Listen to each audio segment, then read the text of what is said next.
It was a dark and stormy night when John found himself alone in his century-old home. The mansion, situated in the heart of a small historic town, was a place of great architectural beauty, but it also carried a mysterious and haunting past. Heavy rain pounded on the ancient windows, accompanied by the distant rumble of thunder, creating an atmosphere that increased the feeling of loneliness. John, a solitary writer who often sought refuge in the house for his creativity, was not easily shaken by ghost stories and superstitions. He had always dismissed claims that his house was haunted as mere urban legends until that night. The interior of the mansion was a mix of elegance and decadence. Antique furniture adorned the large rooms, and portraits of family members from generations past stared at him from the walls. The house had an old-fashioned beauty, but also an aura of melancholy.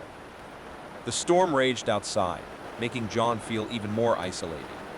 The sound of the wind howling in the empty hallways created a chilling symphony. He lit some candles in the living room, which cast dancing shadows on the walls. He sat in front of the fireplace and picked up a book to try to distract himself from the gloomy environment. As he read, he heard a distant sound coming from upstairs. It was like a soft whisper, almost inaudible. He frowned, unsure of what could have caused the noise. Maybe it was just the common sound of an old house, creaking and adjusting to the mood. He tried to shake off the idea that something more sinister was going on. The feeling that something was wrong, however, did not leave him. He heard another noise coming from upstairs, this time a clearer creak. A wave of uneasiness spread through him. It was as if the house was trying to tell him something, but he couldn't understand the message. He took a deep breath and decided to check what was going on.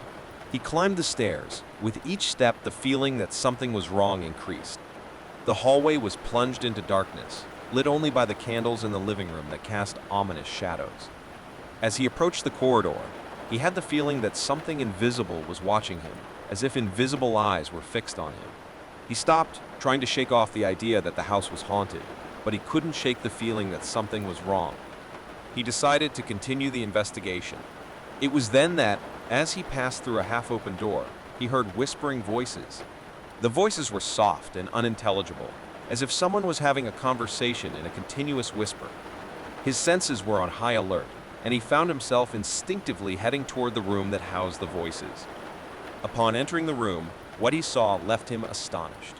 The room was lit by candles, scattered in a chaotic manner, creating an atmosphere of ritual. The furniture was covered in white cloths, and candles trembled as if they had been blown by an invisible wind.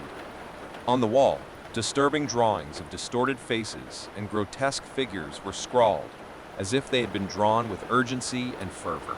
The room appeared to have been transformed into a place of worship or invocation, but there was no one there. John's heart hammered in his chest. The whispering voices seemed to emanate from somewhere, but he couldn't determine the source. The air was heavy and electric, as if some supernatural force was present, unseen and unsettling. He looked around, trying to understand what was happening, but found no logical explanation. It was clear that the mansion hid dark secrets, and John was about to embark on a journey to uncover them and face the terror that haunted his home. The discovery of the room with the lit candles and disturbing drawings had left John in a state of shock and confusion. He knew he could no longer ignore the strange happenings in his own home. The feeling that something dark and supernatural surrounded him was stronger than ever. Carefully, he left the room, the whispering voices still echoing in his ears. The feeling of being watched persisted, and he wondered if some kind of invisible presence was watching him as he explored the house. The darkness seemed to move, as if invisible shadows danced around it. Upon returning to the main hallway, John felt relieved to be away from the ritual room. However, the restlessness still accompanied him.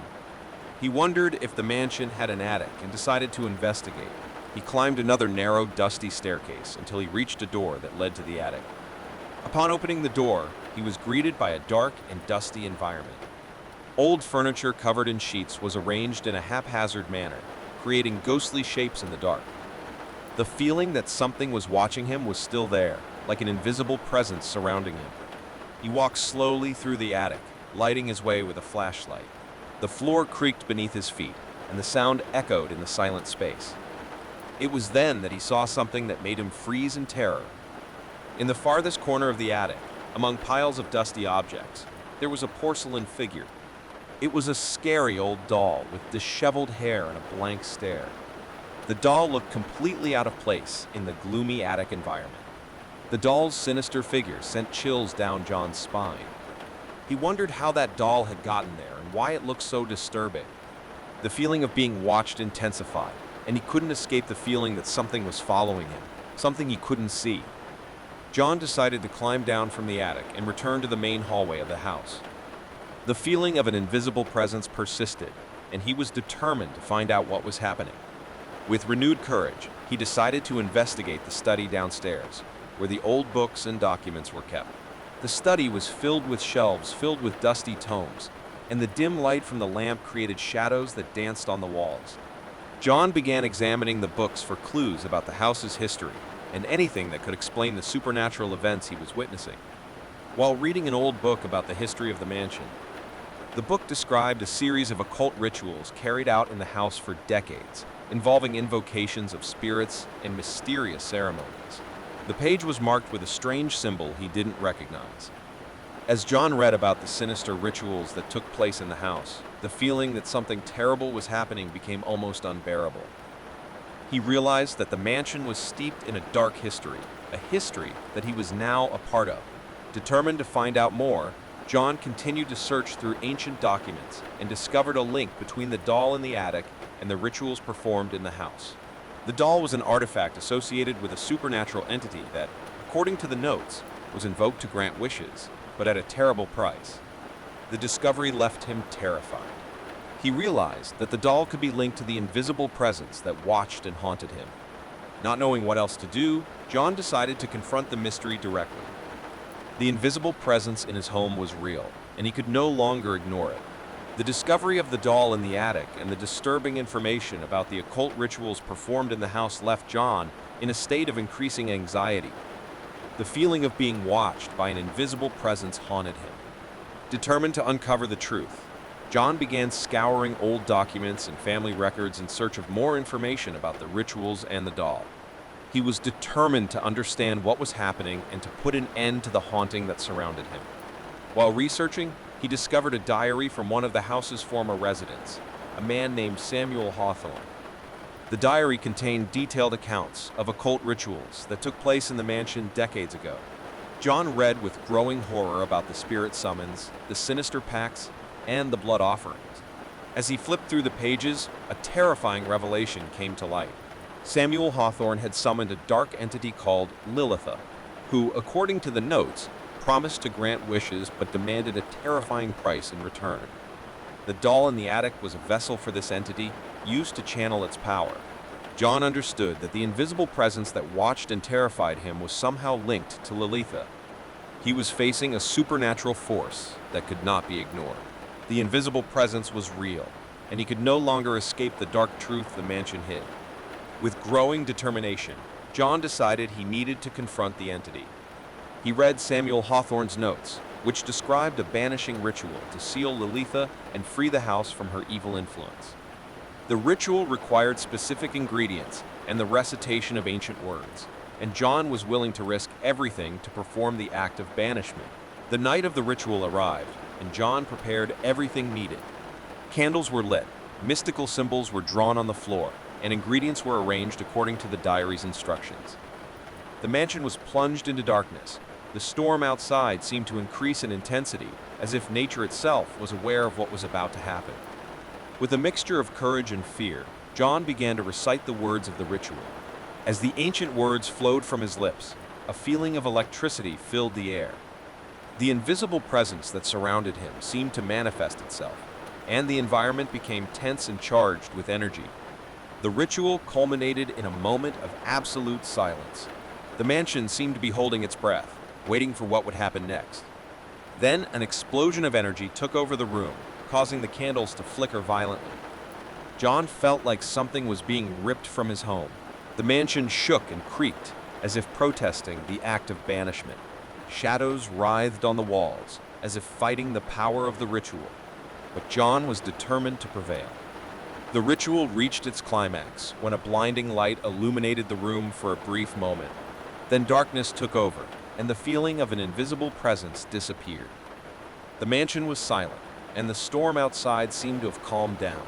John felt exhausted and relieved. The banishing ritual had been successful. The evil entity, Lillitha, was sealed away, and the mansion was free of her influence. John knew that peace had returned to the house, and he could finally sleep without the feeling of being watched. However, the mansion had transformed, a shadow of its sinister past. John's journey had revealed the terrible truth about his home and the horror that had resided there. The mansion was free of the invisible presence, but the knowledge of what had happened there would remain with him forever. John sat in the living room, contemplating what he had faced. He realized that the mansion would never be just a house. It was now a place of dark mysteries and buried secrets. The storm had passed, and the darkness had been banished, but the memory of the terror he had experienced would remain, like a shadow in his mind. With the success of the banishing ritual, the mansion was finally silent. The invisible presence that had tormented John was gone, and he could finally breathe a sigh of relief. However, the knowledge of the horrors that had occurred there and the feeling that the house was full of dark secrets would haunt him forever. As the mansion regained its tranquility, John sat in the living room, reflecting on the harrowing journey he had experienced.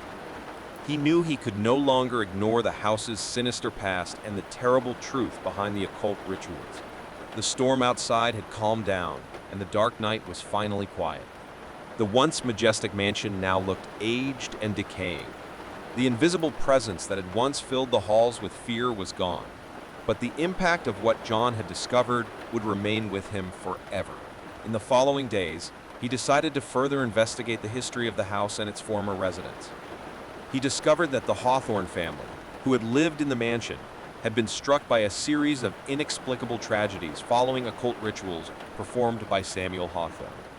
Many family members had disappeared or met mysterious deaths. John also realized that the doll in the attic, Lillitha's vessel, was linked to these tragedies.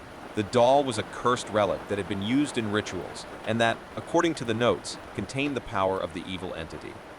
Feeling responsible for sealing Lillitha and facing the horrors of the past, John decided that the doll needed to be destroyed to prevent it from falling into the wrong hands. He went up to the attic, where the doll still rested in the far corner, with its empty, frightening look. John picked up the doll carefully, feeling a wave of goosebumps run through his body. It was as if the doll still retained traces of the evil presence that had inhabited it. With a determined sigh, he carried the doll to the living room fireplace. There, he placed the doll in the dusty records he had collected. He lit a match and watched as the flames quickly engulfed the doll. The plastic melted and the flames crackled, devouring the cursed relic that had brought so much horror to the house. The mansion seemed to breathe a sigh of relief, and John knew he had made the right decision. The evil entity was sealed, the doll had been destroyed, and the house was free of its dark past. In the days that followed, John thoroughly cleaned the mansion, removing all traces of rituals and occult activities.